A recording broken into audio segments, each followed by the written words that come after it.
Hi, Dan. Hey, Chris. How are you? I'm doing great. How are you, buddy? I'm doing great. When you missed an episode a few weeks ago, we talked about how your perfect attendance was gone and how, um, we talked about like that kid at school that has perfect attendance and how everybody freaks out when he doesn't show up like for that one day or she. Right. Mm-hmm. Dee Dee's not here today. And I feel like he's definitely not that kid that ever had perfect attendance. No. So it's not as shocking. Like the kid that went to West Virginia didn't show up to class today. I'm shocked. Big surprise. Right. It's just in the pattern, right? Yeah. You don't necessarily know when it's going to happen. But it's now become part of the pattern. No surprise there at all. Yeah. Dee Dee didn't show up. Yeah, that makes sense. Yeah. Oh, okay. Then on we go. But I think that's going to set us up well. Okay. For today's episode, because I feel like there are some very Chris and Dan centric topics that we can dive into.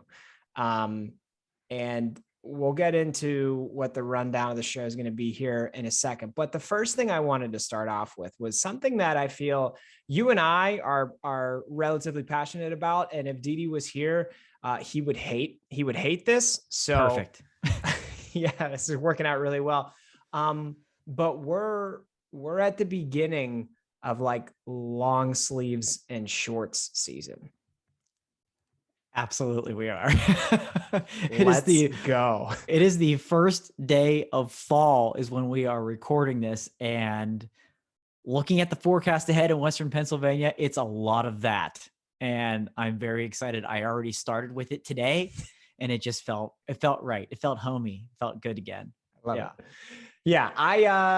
I think in terms of like comfortability and how I would want to live my life, I prefer to live in shorts and a long sleeve shirt. I think it is the epitome of comfort.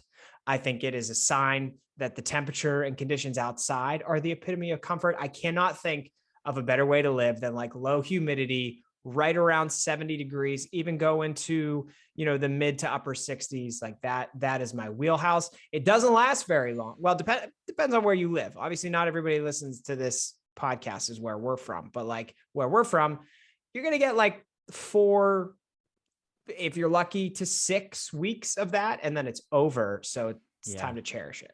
That's true. It certainly is the time to cherish it right now. And I couldn't agree with you anymore that the long sleeve, or even in the morning, hoodie, a light hoodie like you're wearing right now, in shorts, that is just primo comfort. And kind of the inverse of that, you'd say, well, what about like pants and a t-shirt, or jeans and a t-shirt? It just doesn't have the same feel to it. No. I don't know why. You think it's kind of just the same, but flipping the top and the bottom, it's not. There's something special. And maybe because we don't get it that much, but if you ask Dee Dee, if he was here, as much as he complains about fall, he lives there in that zone of long sleeves and shorts for a good portion of the year, because that's a crisp California morning or a nice California evening where even with those sleeves, his blood's now burned in California sun. So it's a lot cooler than maybe it normally be. When we go out to visit, we're like, no way. Sleeves, shorts, let's go. But he'll throw on the hoodie and the long sleeve. So I know he would at least have to admit that that's a prime comfort zone that he likes to live in. Yeah, maybe. I don't know that he would admit it because he's so anti-fall. But that's true, because it has connections with fall. But even though he loves it, he probably still wouldn't admit it. But does it every day. And I don't understand why Dee Dee hates fall so much anymore, because he lives in like the perfect climate in LA. But I'm excited. I think, like you said, like you can't switch it. Like if you're in a t-shirt and then jeans, like jeans are kind of constricting, right? They're like, it's not, if I'm going to lounge, if I want to feel comfortable, I'm not putting on a pair of jeans. That's just not going to be my first choice. You get shorts, free the knees. You know what I mean? Let the knees breathe, and put on that long, and it doesn't have to be a hoodie, be long sleeve shirt. Right. Love it. You have that flexibility then, that if it gets a little warmer in the day, you throw off the long sleeve or the hoodie, whatever it might be, and you're still in, and warm and hot summer mode, because we'll get that. We'll get that in Pittsburgh, and I'm sure a lot of other areas of the country too, where it'll be fall and then all of a sudden it's like tomorrow's high is 90. It's like, wait a minute, like wait, what? But in the morning it's going to be 52. Right. So you have to be ready to adapt. So challenges with fall, but I love it and I'm all here for it. Well, happy fall. This is happy fall. And for all of you listening, welcome to the Brunch Breakdown. Welcome to Chris and Dan's first fall seasonal episode together. Here we go. What do we have on the menu today? We are going to be talking obviously about what we're drinking today. We're going to dive into what we're listening to at the end of the show. We're going to talk a little bit of sports, but like in a really painful way, because once again, Dan and I have some things that we can collectively talk about. Taco Bell is piloting a subscription service, so we need to dive into that. The best places to eat after a football game. We're going to dive into that. Am I missing anything? Oh, we have Brunch Court too. We do a couple of just items on Brunch Court today as well. Yeah. My goodness. All right. Absolutely. Well, the menu's packed. And let's get into it the way that we always do. And I just heard Dee in my head say, by having Dan tell people where you can find the Brunch Breakdown. I love it. I'm glad it's ingrained now. Yeah, you can find the Brunch Breakdown anywhere. If you're new to the program, if you're old to the program, you're switching around where you listen to podcasts. Literally, you can find the Brunch Breakdown anywhere that might be. Apple, Spotify, Google, SoundCloud, Stitcher, iHeartRadio. Each and every Thursday, those episodes come to you Thursday mornings. Hit subscribe, hit follow, and make sure those episodes come to you. Don't look that way. You don't have to look for us. You don't have to find the links. Those episodes will come to you every Thursday. And of course, we've got full video episodes that go along with the audio that's released on Thursdays as well. Check out our YouTube and our Facebook pages. Those full video episodes premiere at 9 a.m. on the West Coast, noon Eastern, available on demand anytime you'd like to watch them after that. And of course, we're everywhere that social media exists. You can find the Brunch Breakdown and all this wonderful content that we have to share with you on places like Facebook, Twitter, Instagram, Triller, shouts to Triller, and on TikTok. We are everywhere at Brunch Breakdown. And of course, listen for our what we're listening to later in the episodes, and you can find that playlist every week as well, typically every Friday, unless I forget, but typically every Friday on Spotify. Search for Sounds of Brunch, and you can find that there as well. Love it. All right, man. Well, what are you drinking today? Wow, the honors bestowed upon me. Usually you guys don't let me go, but tell you what, you're improving your game, your craft beer game. I know you've been doing some research and you're finding new hops and finding out a little bit about those. So this is already a comfort level that you're okay going second, and I love it. Yeah. So mix today, it up while Didi's not here. Why not? Right. Why not? So today I've actually got something I don't want to call simple because it's not, but it's fantastic. Last week was the 4-Chord Music Fest, 7th edition, hosted, created, paid for, all of the above by our good friend Rishi, who we've known for a very long time, played with in multiple bands that we've been in. We've been able to play with his band, Eternal Boy. I'm rocking the Eternal Boy shirt. The new one today, Bad Days Are Over, their new album. Go check it out. That's been on Sounds of Brunch. So 4-Chord Music Fest took place at Wild Things Park, which is the Washington Wild Things, which is a minor league affiliate of the Pittsburgh Pirates. Just about a half hour, 45 minutes south of downtown Pittsburgh. Nice ballpark there. But this is the biggest venue they had it in. Headliners like the Used. There was everybody. Rise Against was there. If you love pop punk music, this was the place to be. State Champs were there. I could go on and on. Eternal Boy put on another amazing set. However, what I'm getting to, this is a Brews Day segment. He once again partnered with local brewery Dancing Gnome, who's one of, if not arguably the best in Pittsburgh, Western PA, to come out with a special edition beer and can for the festival. So the can I'm showing you here has kind of the festival artwork, which was also really well done and really well put together. But this can uses the same fonts and colors, and you've got the new Dancing Gnome logo up top. And of course, it's called 7 for Four Chord Music Festival number 7. They're also doing this really badass Pittsburgh skyline, like almost UPC thing going on right here. Oh, I love that. Very, very cool. Very, very cool. So this is a golden ale that was available at the festival and is now also available in the tap room. It was that good that I had to go and pick up more because I liked it. So a golden ale, 4.8%. You've got Cascade hops and Hersbrucker hops. Oh boy, never even heard of that. Yes. So it says it right on here. Brewed in collaboration with Four Chord Music Fest to celebrate pop punk and friendship. Cheers to 7 years. I'll tell you what, I wasn't sure what to expect because Dancing Gnome is the IPA king, right? They specialize in hops. You get a lot of hazies. You get a lot of that. You get bitter hops in a good way, right? Something that you like. This is super clean. And it's got malt, but it's not overly malty. Like Shannon doesn't like things that are overly malty and almost like a caramel.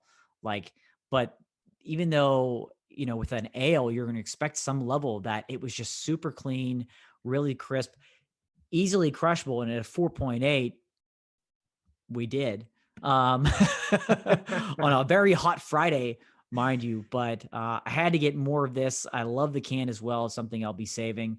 But the 7 from Dancing Gnome in collaboration with the Four Chord Music Festival. Again, shouts to our buddy Rishi. Shouts to Four Chord Music. Shouts to Dancing Gnome, putting out a great, nice little golden ale to kind of ease you into fall. Right? It's nice. We're getting into heavier stuff now with fall, right? But it's nice to still have a nice a crushable beer, but one that still provides great flavor, not like a insert any name here light that you can find on any shelf anywhere. So cheers with this. I love it.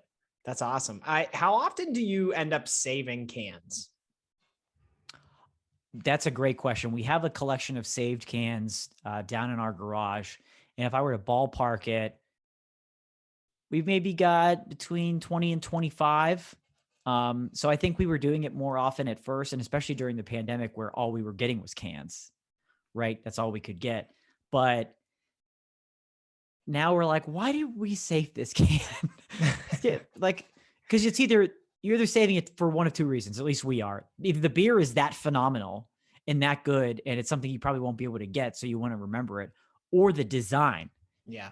The design of this is amazing because I love how it works off of the festival poster and everything like that. So I'd say, in the past 2 years, we've saved about 20 to 25, but now it's become more about the artwork, the can art, than anything else versus a really special beer, which we'll also keep as well. That makes sense. I've so many times thought about keeping cans, but I never have because I just don't know what I'll end up doing with them. I have this grand idea of what we have an unfinished basement, what our basement will look like. And the idea is to have a bar down there. And I've thought about how they could be, but I know that it's probably gonna be 10 years until we finish our basement. So do I want to hold all these cans for 10 years? Probably not. But yeah, sometimes the art is so good or the beer is so good that you're just I need to commemorate this.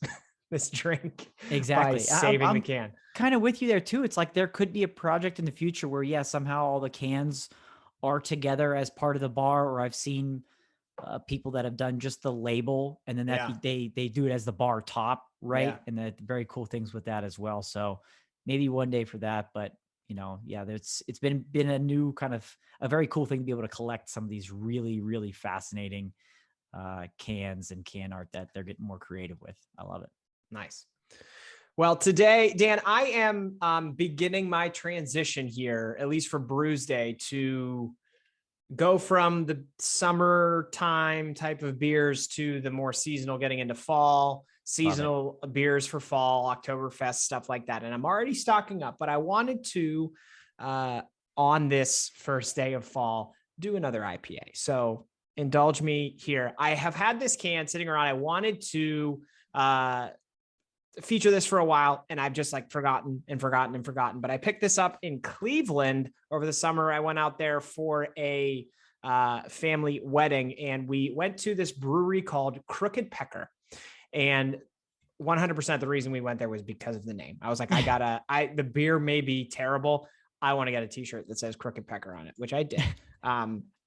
But they have this IPA called Throw Away Your Television that I fell in love with. This is probably, I don't think by the end of the year, it'll end up being my favorite beer, but it's probably going to be in my top 5 of new beers that I've tried this year. Wow.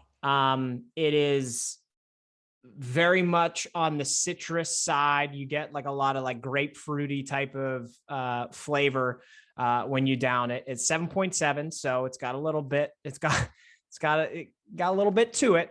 But I wanted to feature one more IPA before we hit October and head into some of those October fests that I plan on trying. So that is the one, Crooked Pecker in Cleveland, Ohio.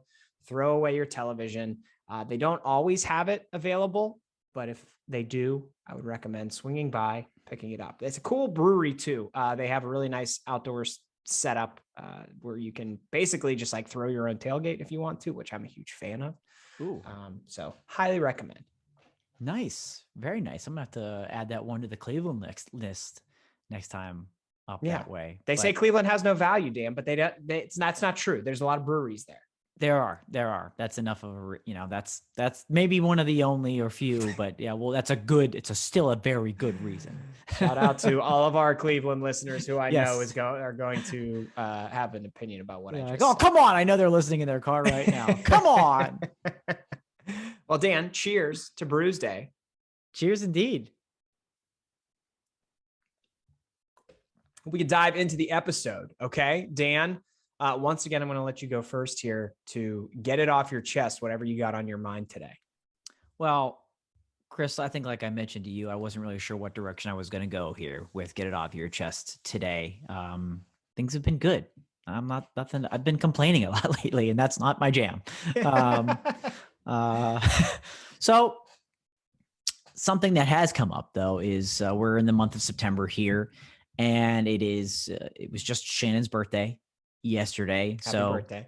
Yes, happy birthday to my wonderful fiance. And we were celebrated last night, and which I will get into.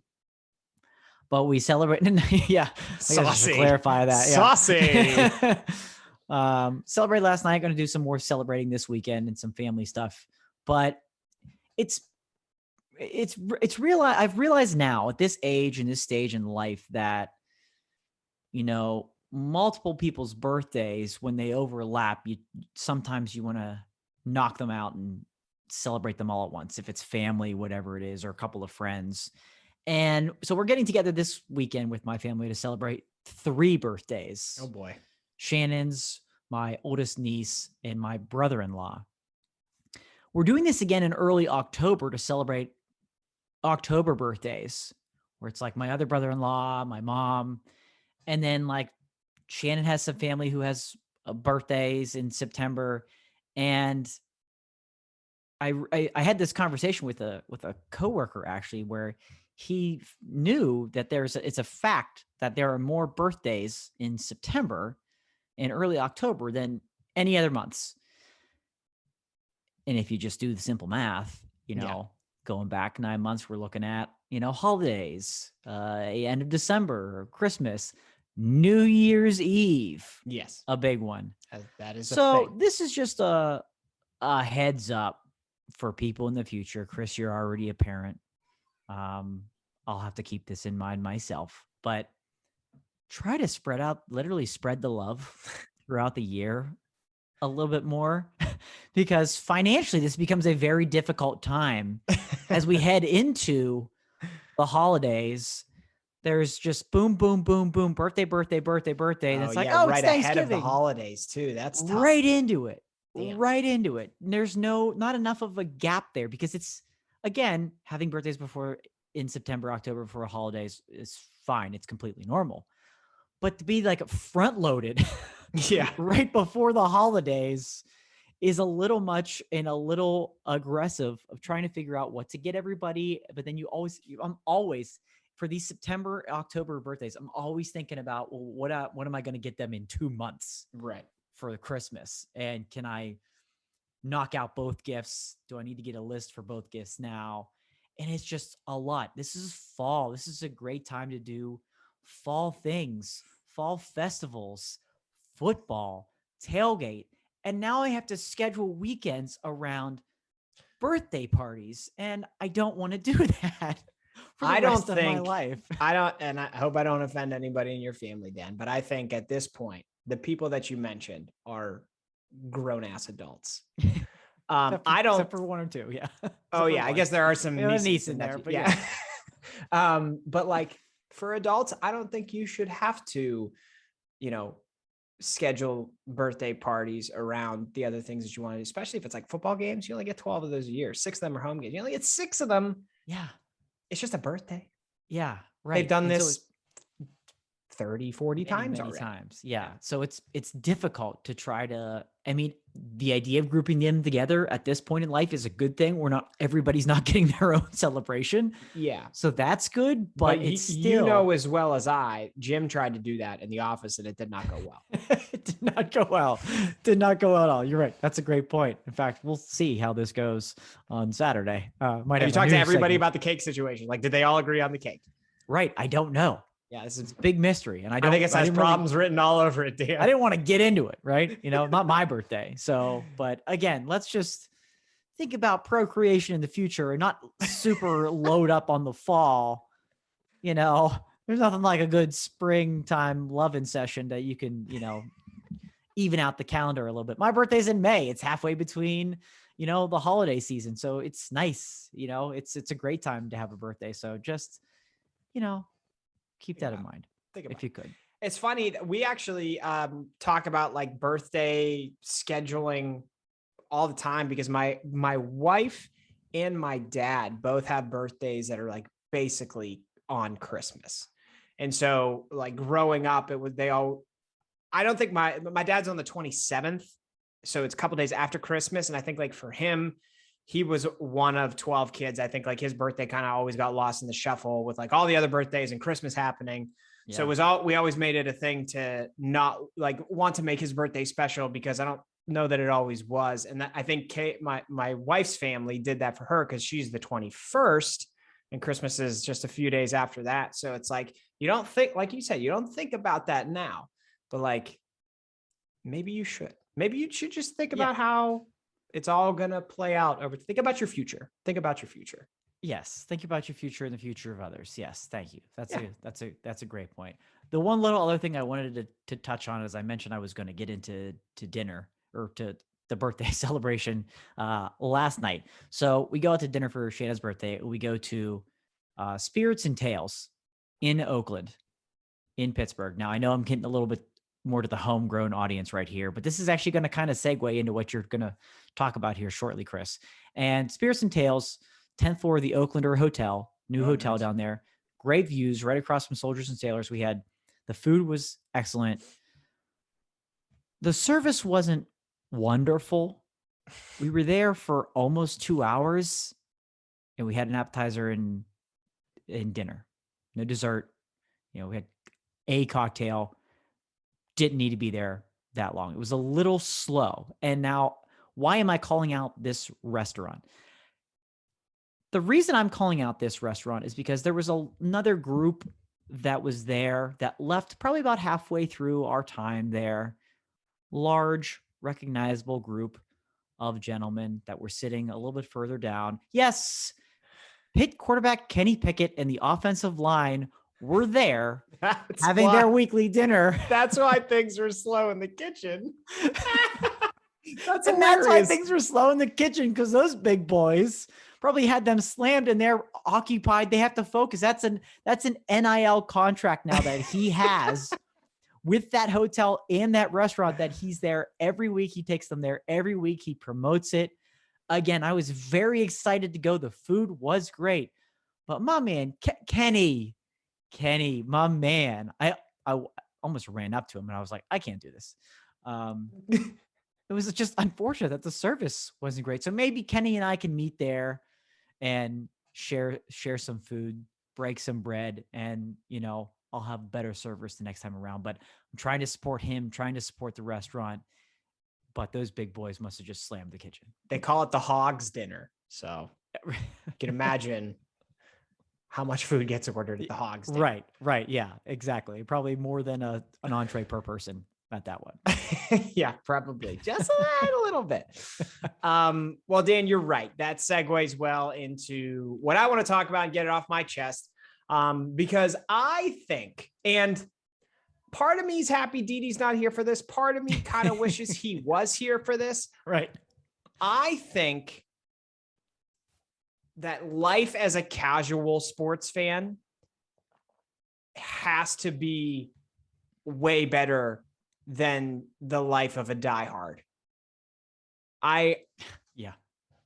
You and I both sat through one of the most embarrassing losses we've ever witnessed. We don't have to go into that. We're going to talk about embarrassing losses in a few minutes here, but like the pain and agony. Okay. So like you follow a team so closely, and especially for football season, like it's the shortest season of the year. You spend 9 months anticipating it. You get excited for it. The season starts. And it's like when you have just a horribly embarrassing loss, like 2 or 3 games into the season, and then the rest of the season is just going to be crap.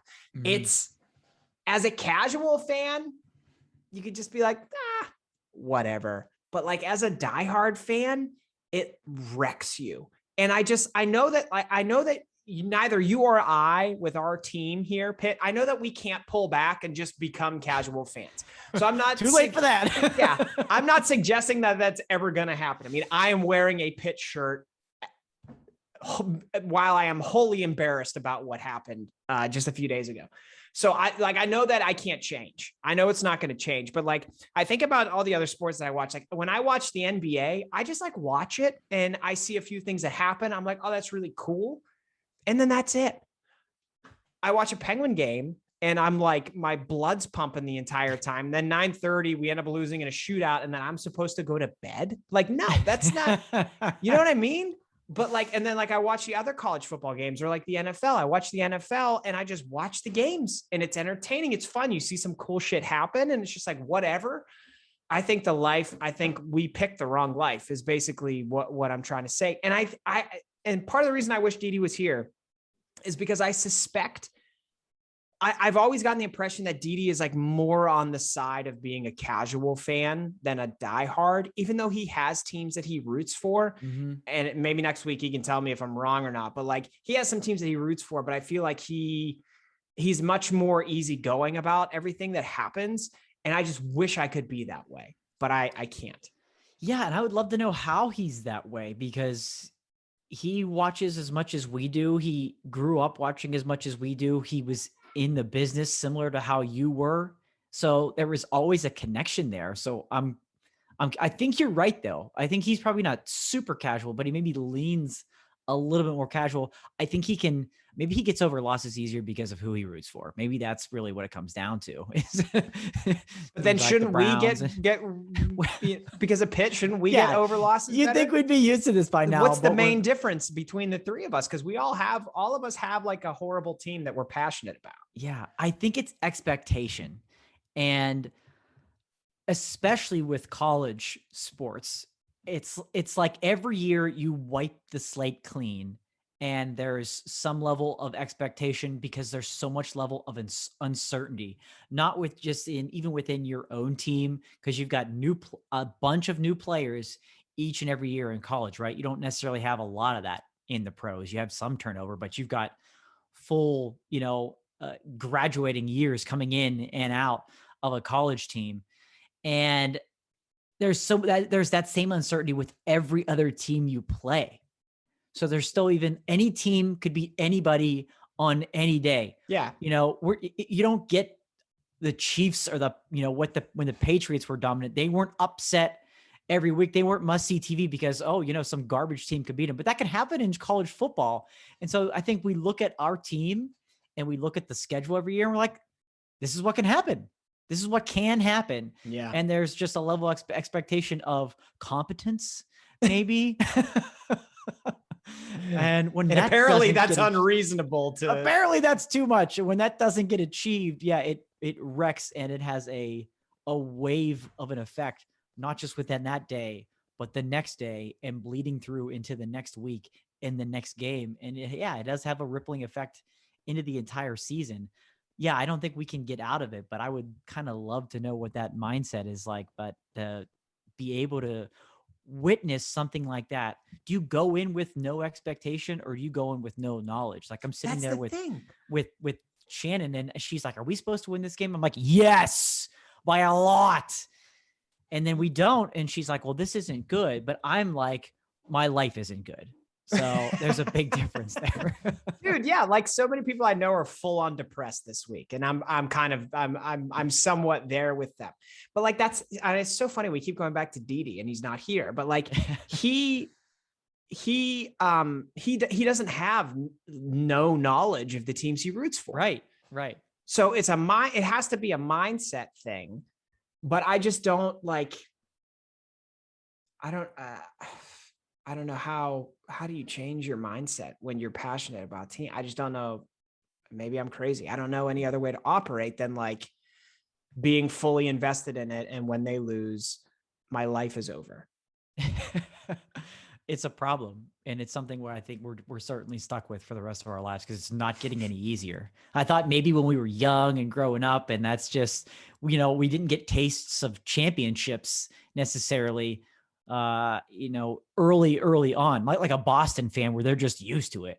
Right. But for any team that we would root for, we weren't born into championships. So I thought maybe it was just until we reached some level of championship that maybe then it would start to ease down a little. That didn't happen. It still, it did not happen whatsoever.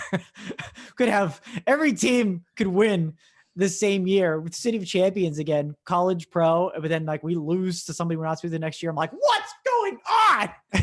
It's just, it never changes. It never changes. Like, what was Didi's thoughts? How long did it take him to get over 13-9? How long did it take him to go over that? I don't know. That's a great question. And I feel like we need to, this needs to be like part 1 of 2. And we talk about some of the stuff with Didi next week, because I mean, God, who knows?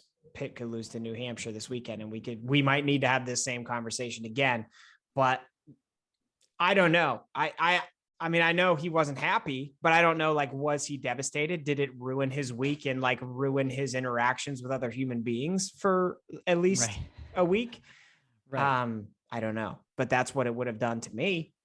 Oh, for sure. That would have had a long lasting impact. And like you said, still even to this day, where I get, it must just be we need to know more. Expectation level has to be part of it, but when you're expected to win, you're expected to be disappointed when you don't, and really disappointed as we are. I love how, fans of ours knows that we did the Chris and Dan podcast for years, and Pitt was kind of our highlight and our specialty. And we had an impromptu Chris and Dan podcast breakout via text this week.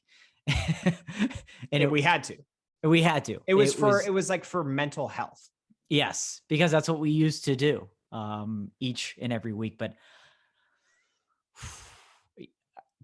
as long as our support people around us, wives, children, understand that this is who we are, and they're just going to have to kind of deal with this for the rest of their lives, that helps a little bit. They're going to stop going to the games with us. And I tell you, this is why this is how we'll make our transition. I promise you, in like 20 years, it's just going to be you and me. And we're going to be like those 2 guys in the Muppets that like yell from the balcony and like that's you and me. That's you and me in 20 years. Nothing will change. We will be still rooting for the same heartbreaking team. But no one's going to go with us anymore. That's fair. You're probably right. Yeah. Anyway, well, since we've been so uplifting, Dan, let's dive into our first topic of the day, which is the worst losses we've ever witnessed. I can tell you with sincere certainty that this past weekend, losing to a MAC team is one of the worst things that I've ever witnessed in a sporting event. But I'm curious to hear some of your others. I assume that one would be up there on your list as well.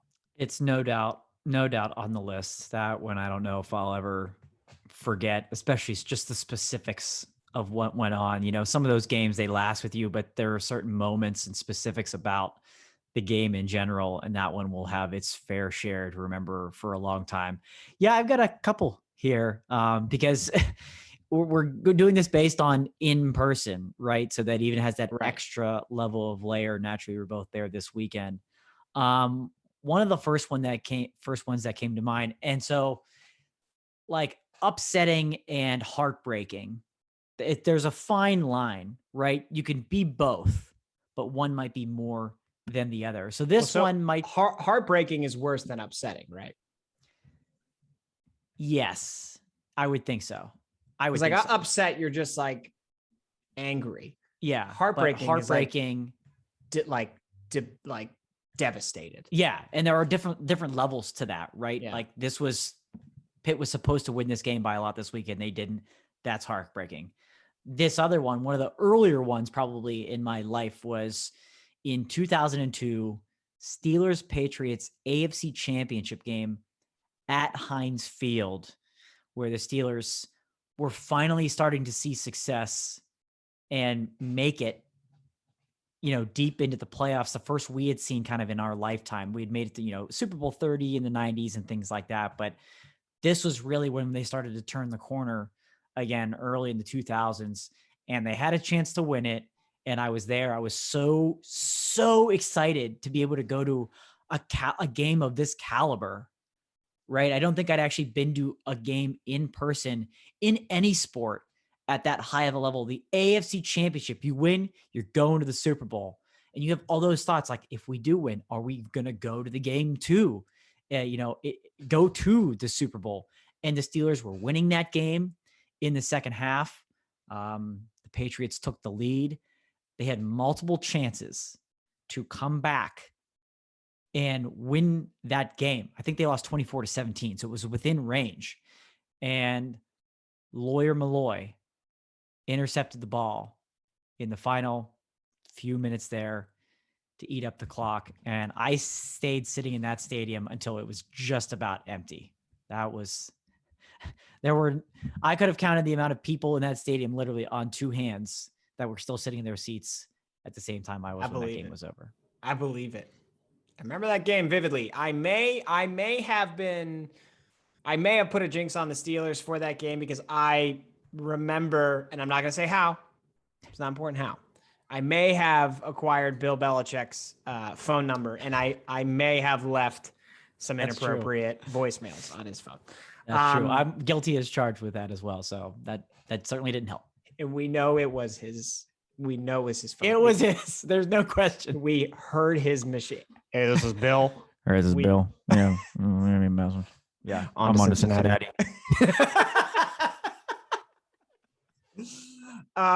Yeah, that one was bad. So here's one that I had on my list, Dan, that fits right in with you not leaving Heinz Field until you're like one of the last people. The very last game that was ever played at Mellon Arena, where the Penguins played, was a Game 7 against the Montreal Canadiens. The Penguins fell down early, never really were in it seriously the whole game, which was super disappointing because I think that was an Eastern Conference final. It might have been semifinal. Yeah, I think it was a semifinal. Mm-hmm. But just the fact that it was like, you have to win or they're going to tear this building down tomorrow, was the stakes were so high. And we did not win. That was devastating. And there is a photo of me sitting there, like the only one left in Mellon Arena, that has since been, it's like every season, it gets put as a meme for some team. Normally it's like when something bad happens to the Penguins, I get memed again because like some AP photographer took photos of me and I didn't realize was happening. Mm-hmm. So I'm right there with you on that one.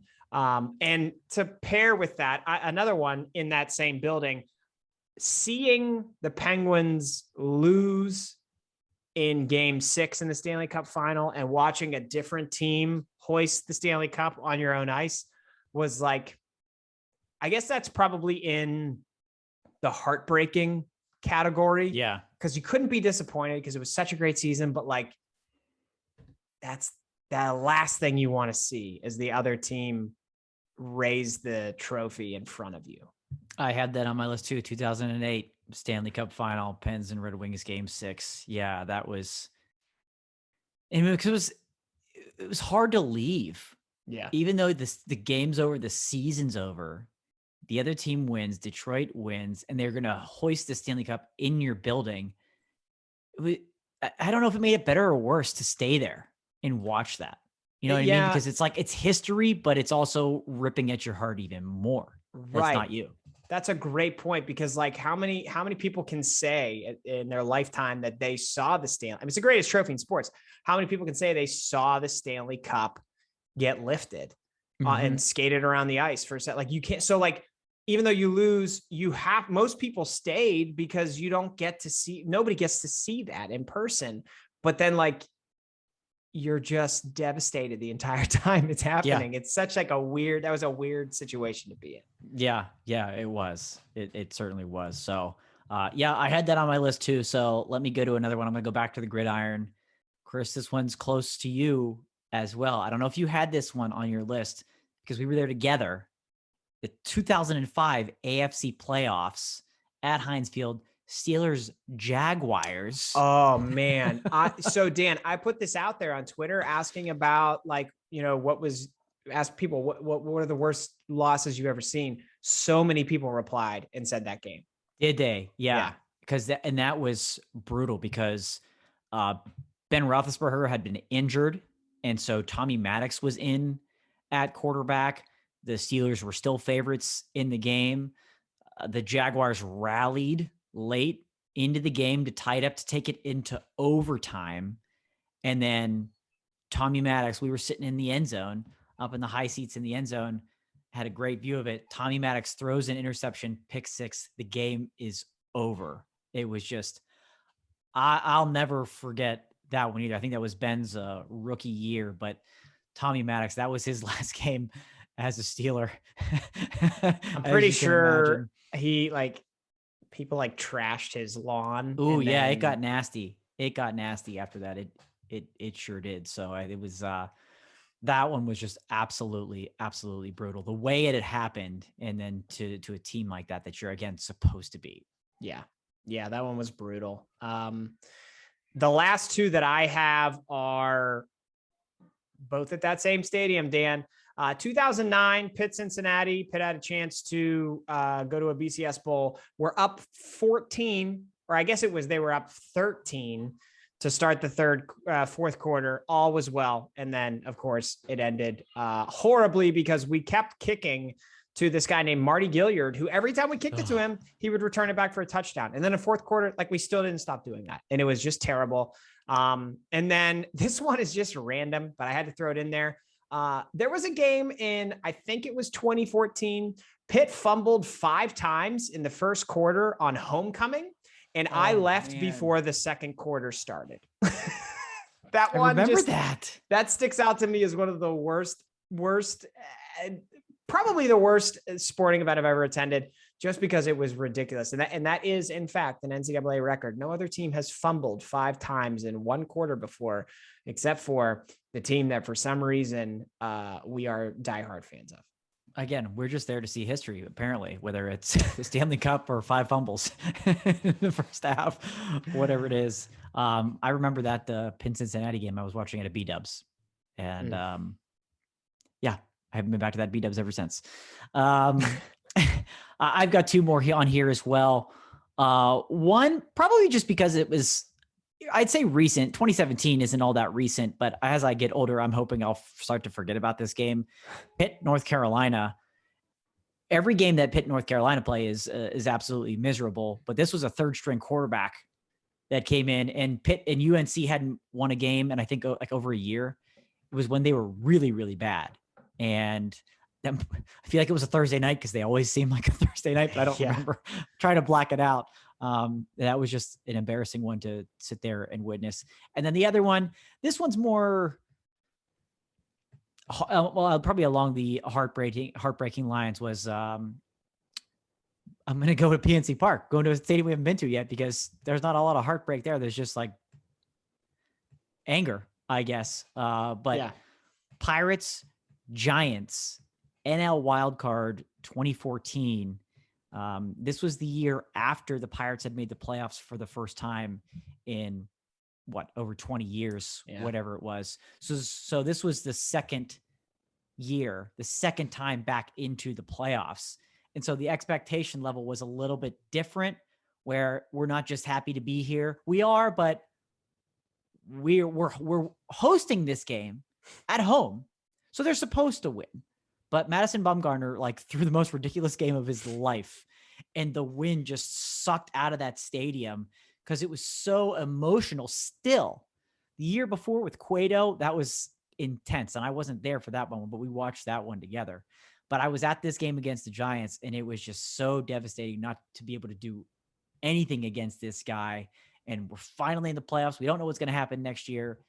Nope, going home early again. That one stung. I think the moral of the story is just like, don't go to games with Chris and Dan. I think is what this all boils down to. Really, that's really true. That's really true. But we can transition here, Dan, because if you're going to go to a game with us, it's probably going to end in heartbreak. And if it ends in heartbreak, you need somewhere to go after the game to figure out how to get over it, right? That's where this map comes in. Okay. Let's discuss this. What state has the most iconic post-game spot? I don't even know where to start. Well, you know what I do? We're getting these maps like all the time about every topic you could imagine. The more that these maps come out, the worse they get, I think. I completely agree with you. And I always sometimes wonder, like, how credible are some of these? But this is Thrillist. Like, this is a source where that should be trustable enough. But what I want to dig into sources even further than that, how they found this information out, because I wonder how many maps that they have that are not outrageous and that they just don't release because it seems like everyone that gets released is just so outrageous. This is a prime example of states and their most iconic post-game spots. This is fascinating. Also, because there's not a single duplicate on here. So you really have 50 unique items to look at on this map. Like, is it possible that this map is just like product placement and they just get paid to put these logos in a map? You can't rule anything out, right? You couldn't rule that out, but it's because it seems like it could be. But I'd love to know the surveys done for this, because they have to have some sort of research in order to put this map together. Like, so Pennsylvania is Auntie Anne's pretzels. Who's going to the food court after a game? Because the only place I ever see Auntie Anne's pretzels is in a food court at a mall, and half the malls in America don't exist anymore. And the other ones that do, that have food courts, I'm not going there after a game. Well, that doesn't make any sense. No, for cities like Pittsburgh and Philadelphia to be represented in this, and that'd be the most popular post-game spot to be Auntie Anne's. I mean, come on. Yeah, who's going to the mall after a game? Are you going is this after like Friday night football? Is this high school football? Is that what this is? And then all the kids go to the mall in fast food places? Is that what this is? Because you know what? Maybe that's more believable. Maybe it is. Yeah. That makes more sense than I was thinking, like after a college or a pro game. Because that's where your head goes. That's what I thought too. But when you mentioned mall, I'm thinking, like, who does go to malls? It's like kids. Kids go to malls on Friday nights, maybe after the high school football game. They were like, yeah, Auntie Anne's. We're always down for, get the cinnamon sugar one, or if you want the regular salted, you get the cheese dip, whatever it is. But that's one of the most outrageous ones on here, is representing the state of Pennsylvania's Auntie Anne's after a football game. Come on. Yeah, that's just not the only ones that made sense. I'll run through the ones that made sense to me. If I'm looking at this map, so in North Carolina, going to Bojangles, that makes sense. And it's also amazing. So it is also amazing. Absolutely. It makes a lot of sense. That's one of the best. In Wisconsin, going to Culver's, that makes sense to me. Makes sense. In California, maybe going to In-N-Out makes sense. Yes. And also a great choice to have.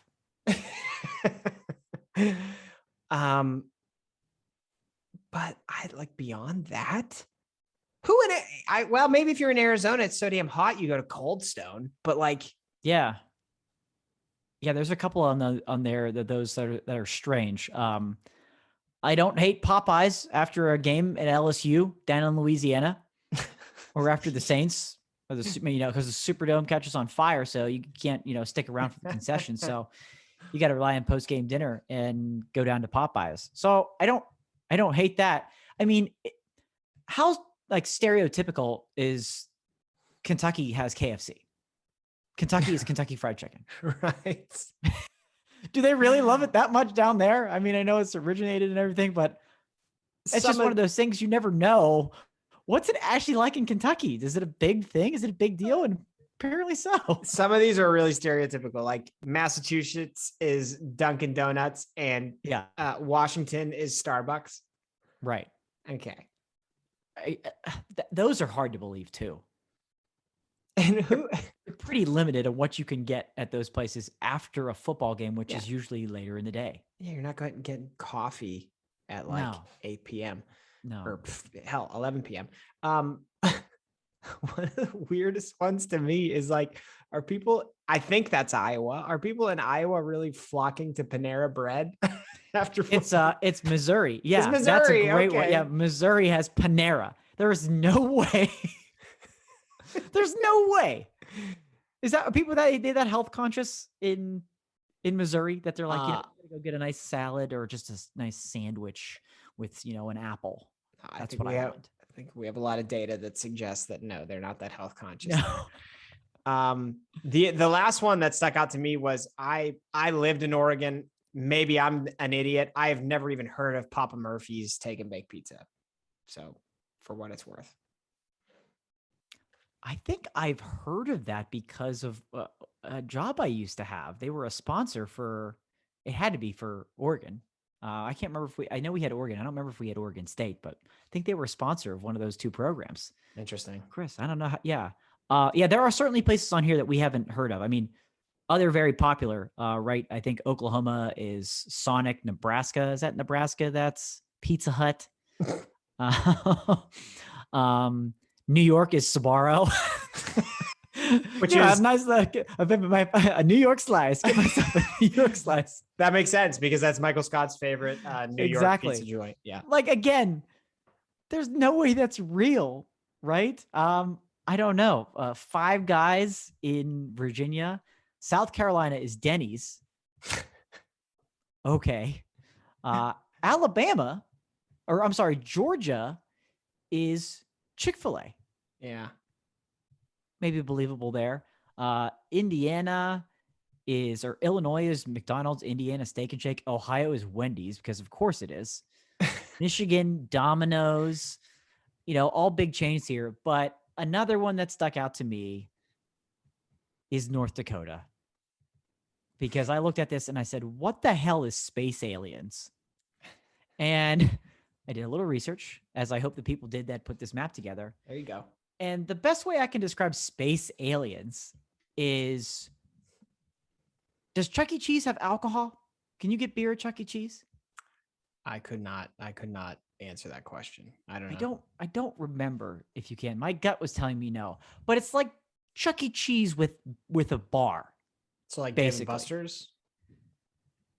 But mostly kids.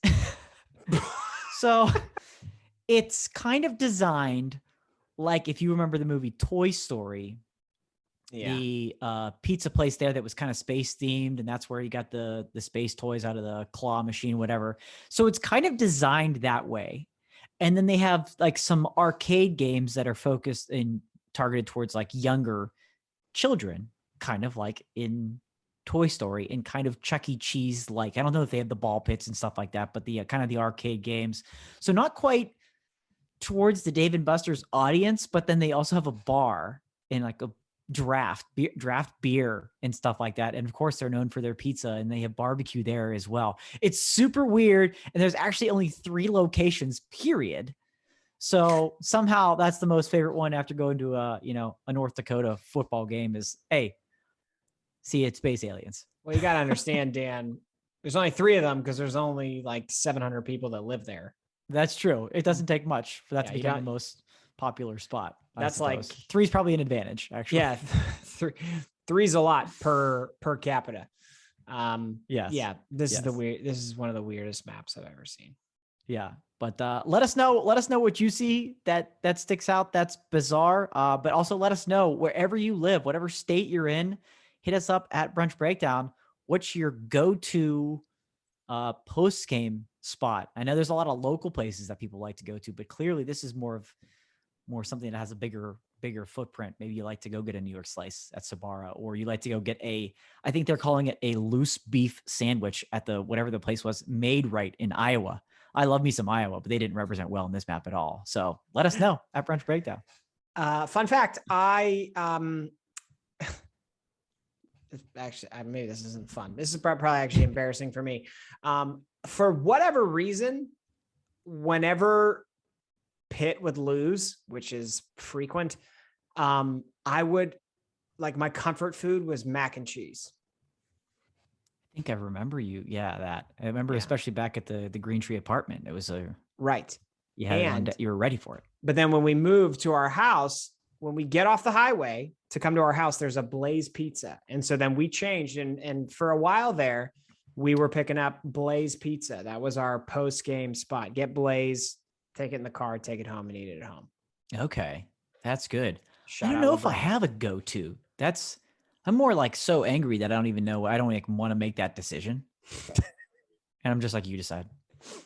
I don't even just tell me where to go. Just whatever. Shannon, just tell me where to go.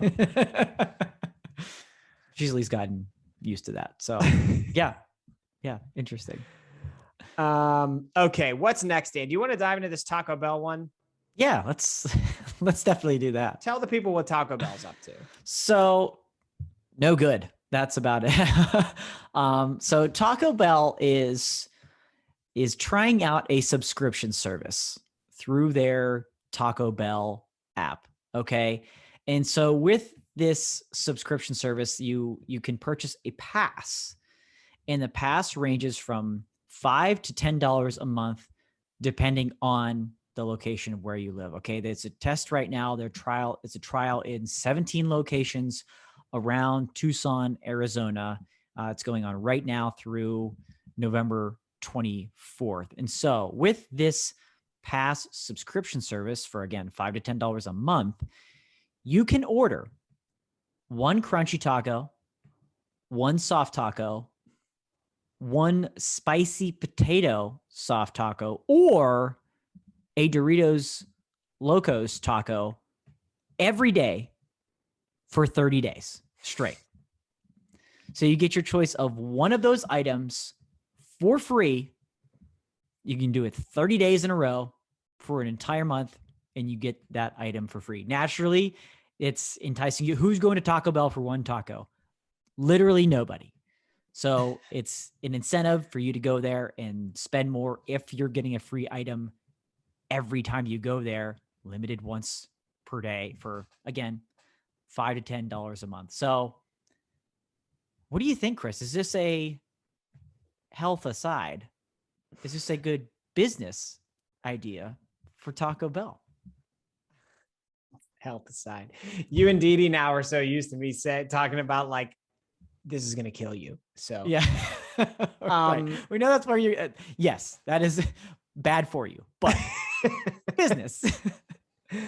Yeah. So, you're 100% right. Right. Like the loyalty, the best loyalty programs from a business standpoint bring you in on something for them that is cheap to produce and they make a big profit off of. And oh, by the way, since you're in there, you're probably going to buy 12 other things. And I think what people are going to probably do is go and get a meal with a drink and then say, oh, and then throw another taco on there because I have the subscription.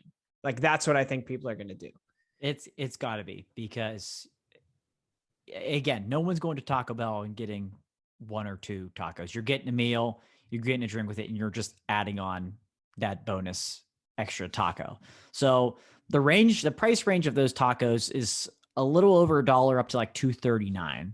Okay. Something in that range. So if you were to do that every day, and I would imagine that the spicy potato or the Doritos Locos tacos is the more expensive one in the $2 range.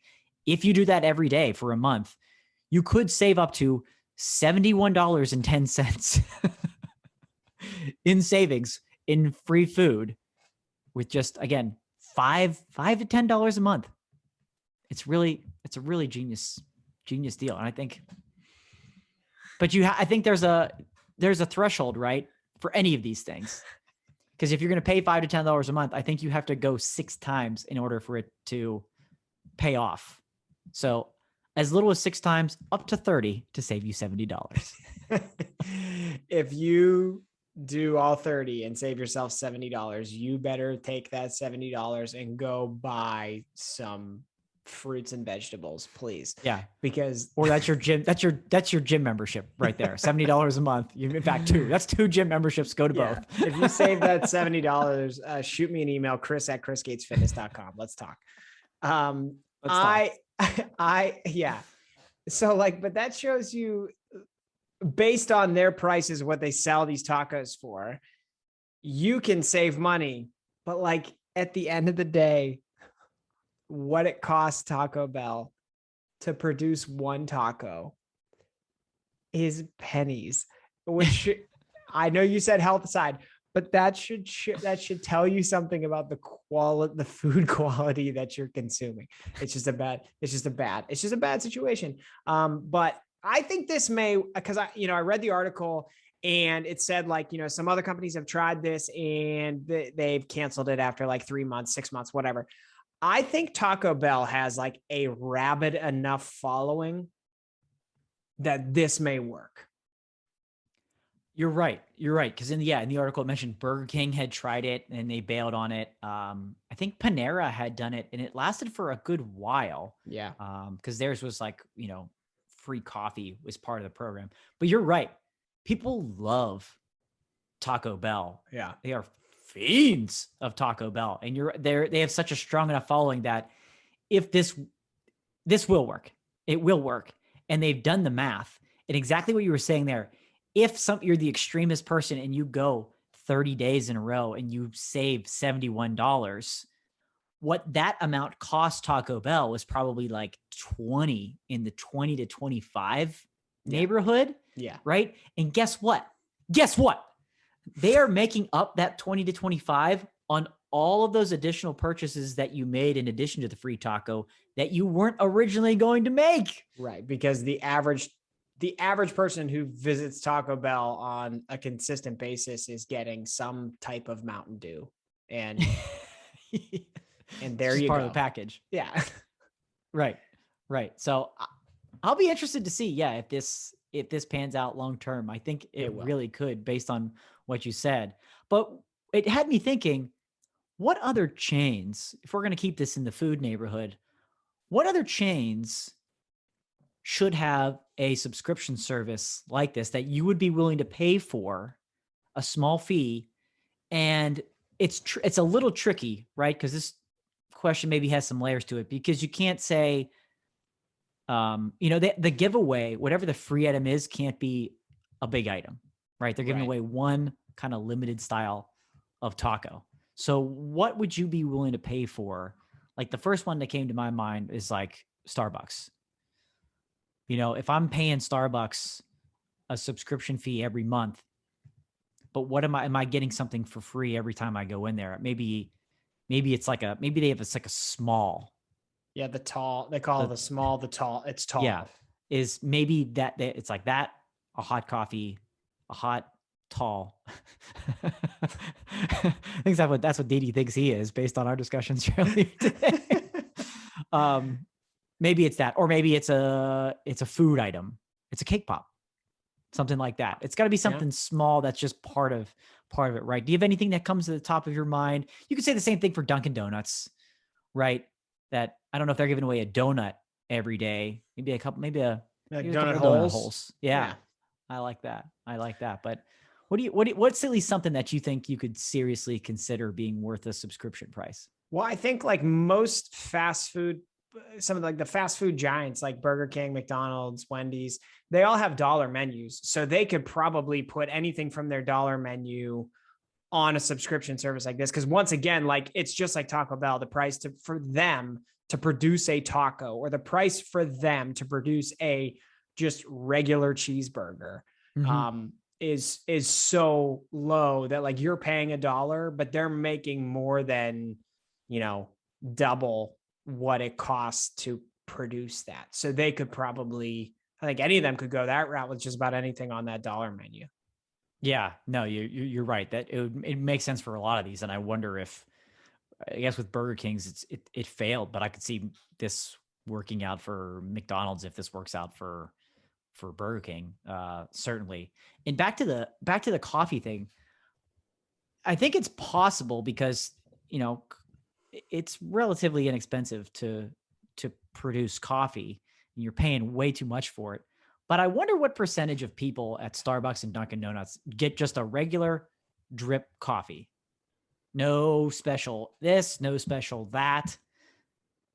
Me and you, we're the only ones. Yeah, it's actually amazing to me how like we're the minority in that regard. Most people load it up with all kinds of stuff. Yeah. So I think that's how that could be maybe that's part of the free incentive that they could do, because maybe that's not the majority of their business.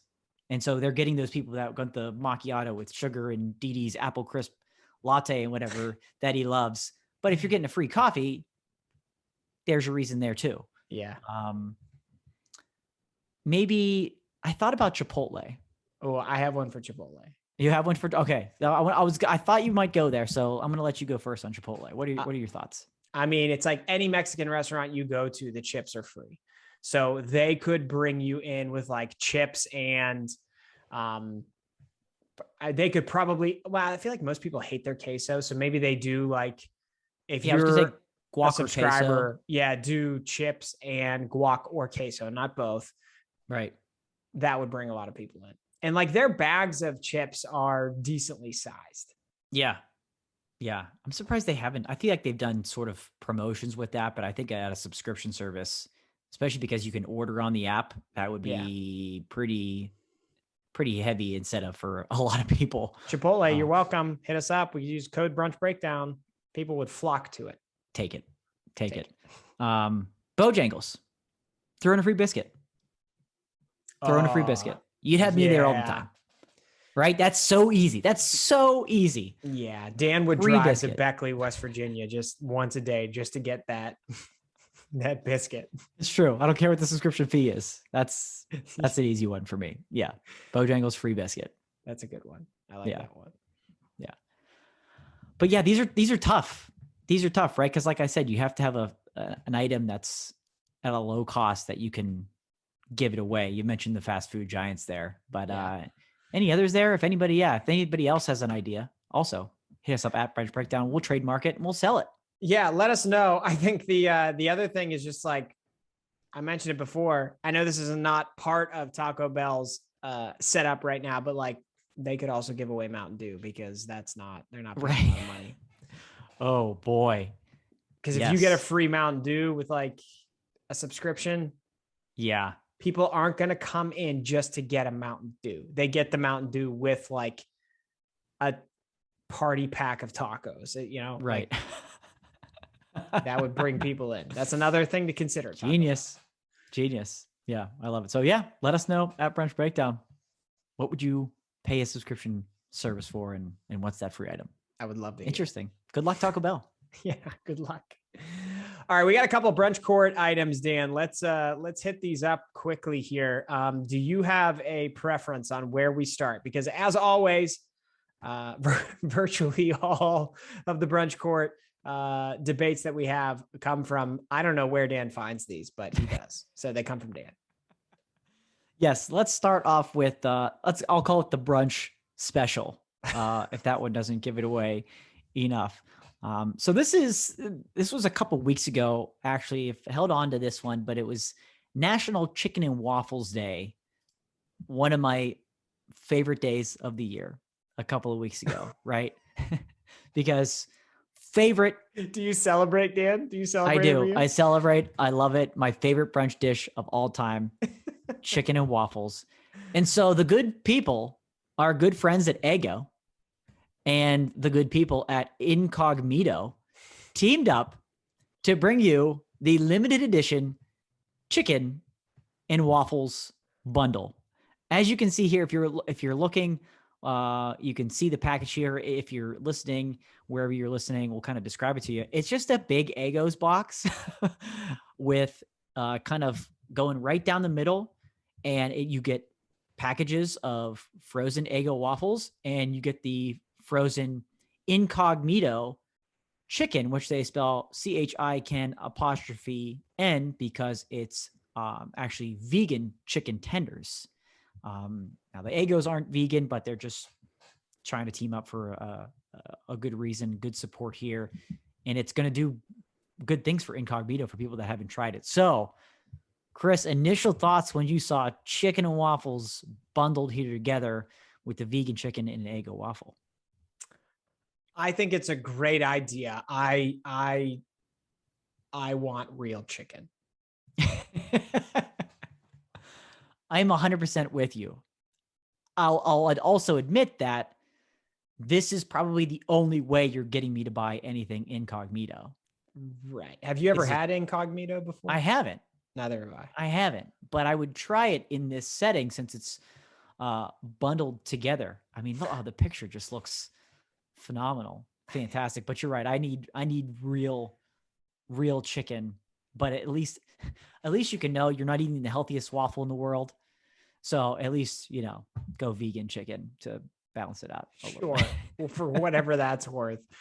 Yeah. But like, if we're rolling on it, I think this is a great idea. I wish they would have, actually with what we're going to next, I wish Eggo would have teamed up with this next company, to do chicken and waffles, and we could spell the whole word chicken, but yes. Overall, despite the fact that it's Incognito, I think it's a fantastic idea and I approve, which doesn't happen often from me on Brunch Court. I approve.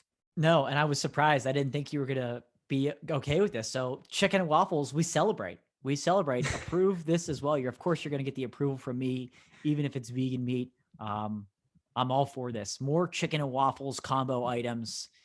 Eggo and Incognito. Thank you. Disapproves in Brunch Court. So that takes us to the second item, Chris, which you hinted at there, which is a pretty unique item from the good people at Purdue. Purdue is releasing once again, and I'll explain why and how. These are limited edition Thanks nuggets. If you're not watching this, get to YouTube, get to Facebook, because you've got to get your eyes on this beautiful packaging. So limited edition Thanks nuggets. These are legitimately 100% natural white meat turkey nuggets, not chicken. These are turkey nuggets, 100% natural, no antibiotics, white meat turkey.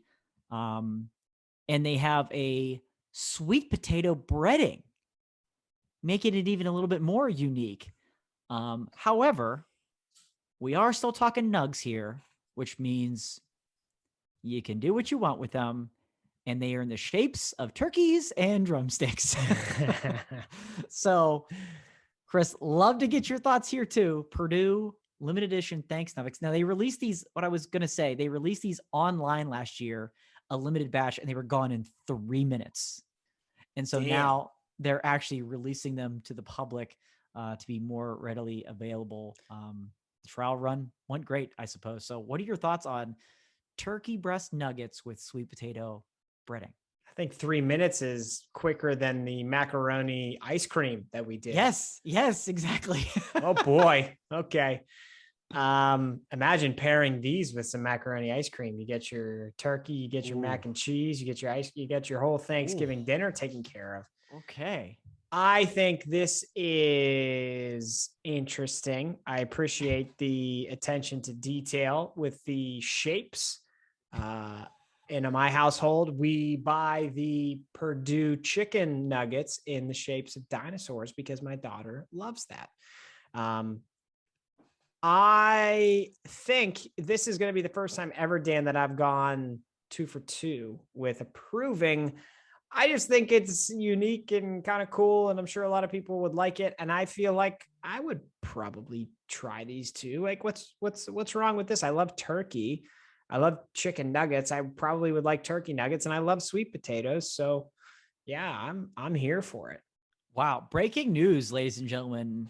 Chris Gates with a back-to-back approval on Brunch Court for probably the first time ever. Listen, and I certainly wouldn't have put money on it on either of these items. Well, Dan, part of the reason is also because both of these are probably the first 2 items we've ever featured on Brunch Court that are like mostly protein.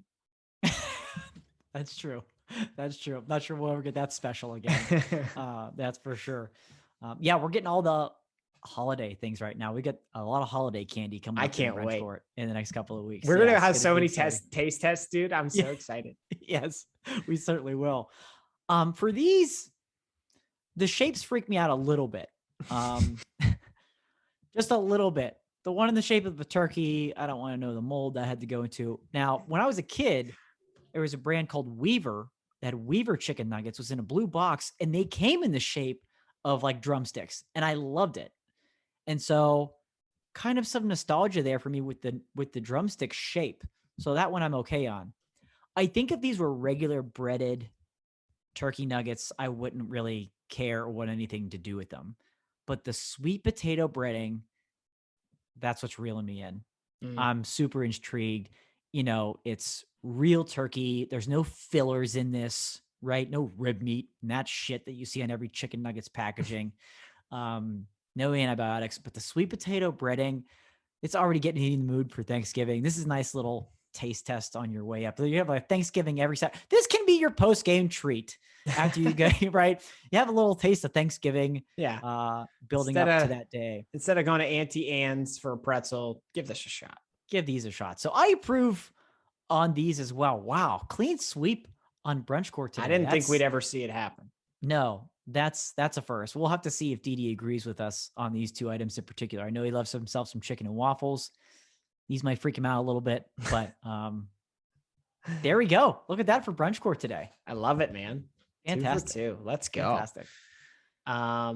Cool, man. Well, then let's dive into what we're listening to here to wrap up the episode. And I will quickly, before I throw it to you, Dan, Didi has one song he wants us to put on the playlist this week.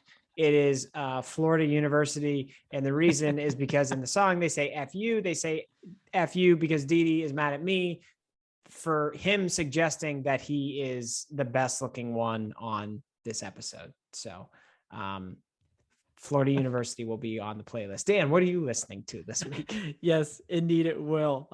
We may get some other songs from Didi, but that one is certainly a highlight from him this week. I'm going to start out with Broods, a band that I haven't featured on here in a long time because they haven't released music in a long time. They've been on some features and stuff like that, but Broods finally back making music. The New Zealand sibling duo released a song called Piece of My Mind.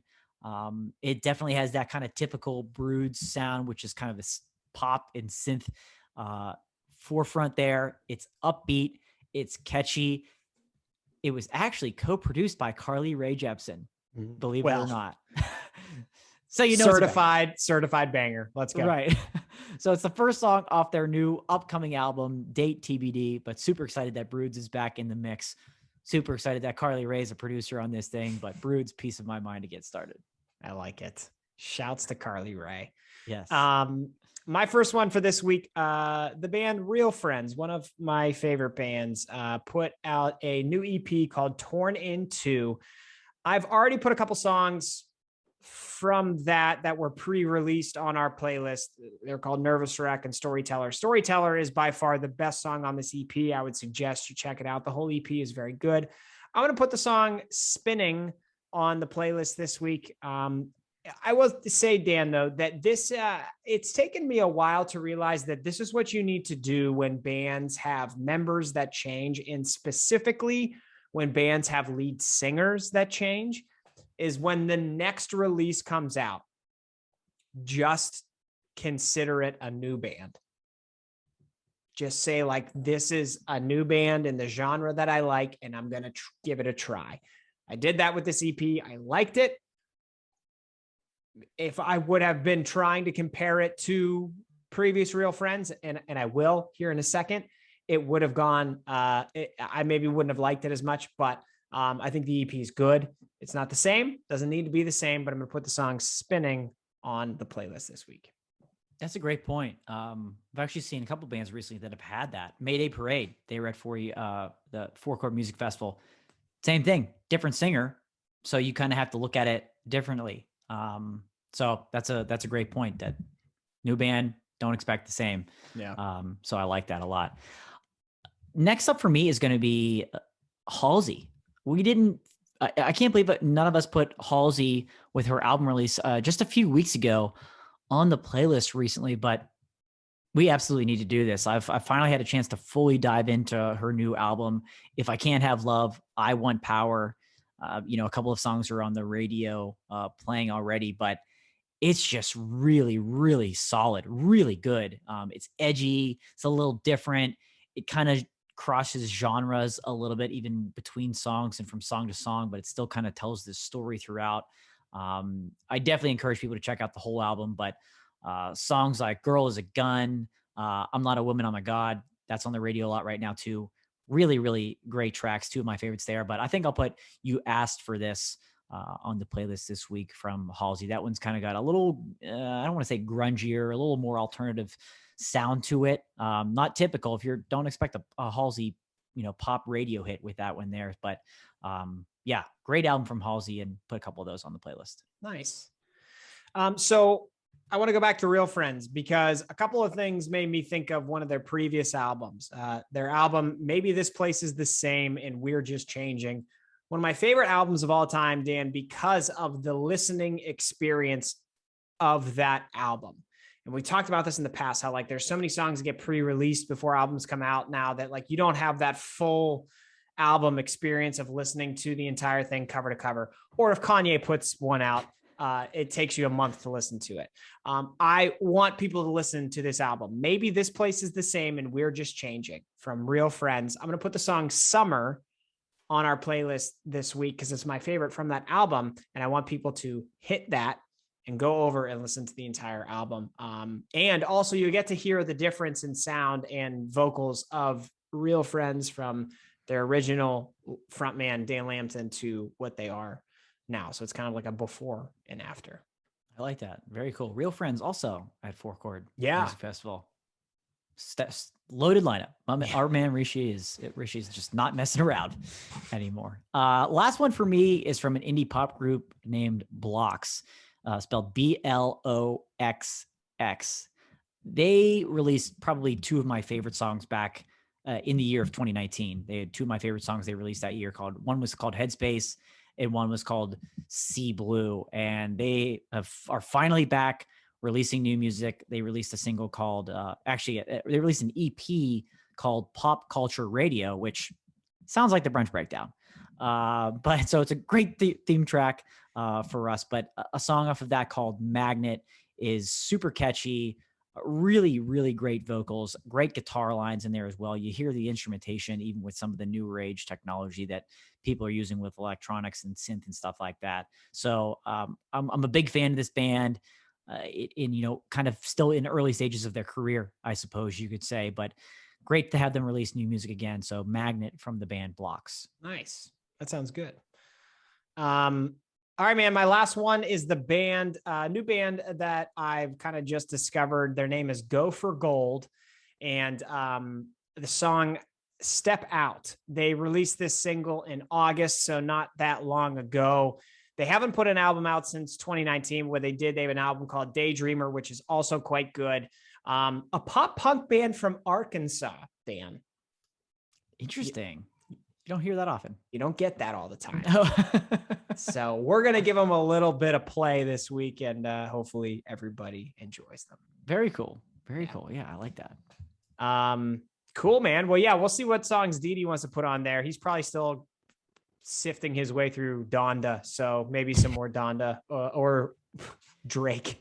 Yeah, you never know. Those are some This lengthy back-to-back albums to get through. That's for sure. That's right. Well, Dan, this felt like therapy to me. I appreciate this. I feel like I was like laying on a couch, my head on a pillow, talking to somebody about the horrible choices I've made in my life. How do you feel?